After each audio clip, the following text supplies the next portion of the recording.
Okay, what I want us to do now is look at how to draw a bar model for a word problem that has a ratio that actually has 3 different quantities in it. And so let's read our problem and see what we can do about it. It says 20 liters of water are poured into 3 buckets, A, B, and C, in the ratio 2 to 3 to 5. Find the volume of water in bucket C. So our first step is going to be to write our statement.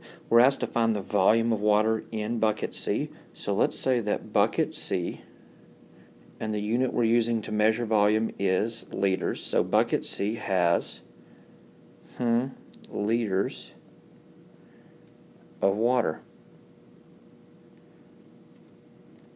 Okay, so we have that statement. Why don't you pause the video for a second and see if you could draw a bar model to show this 2 to 3 to 5 relationship of the liters of water. When you've got that, hit play and see if you have the same thing I have. Okay, I hope you've taken a moment to do that. What I notice is if I'm going to compare 3 different amounts, then I actually need to have a comparison bar model with 3 parts, bucket A, bucket B, bucket C.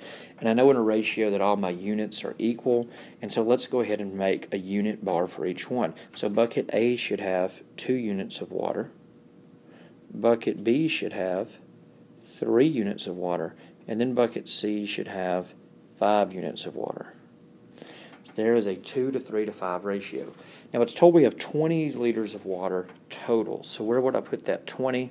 Well, since there's 20 in all 3 buckets combined, I'm going to bracket it at the end to say the whole thing is 20 liters of water.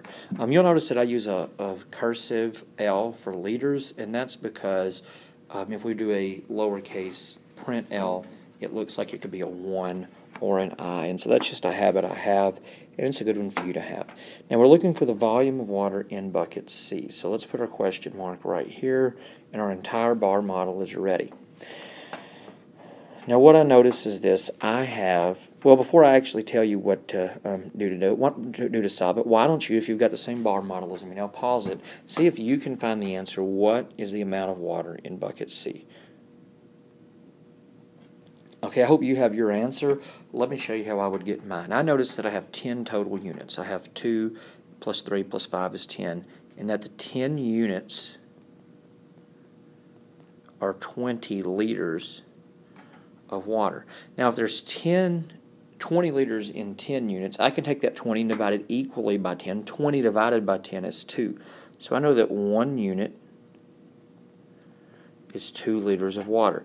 And so when I come over here to C, I have 2 liters, 2 liters, 2 liters, 2 liters, and 2 liters. And so C has 5 units. I know that 5 units, if every unit is 2 liters, then 5 units must be 10 liters. That's 5 times 2. So bucket C has 10 liters of water.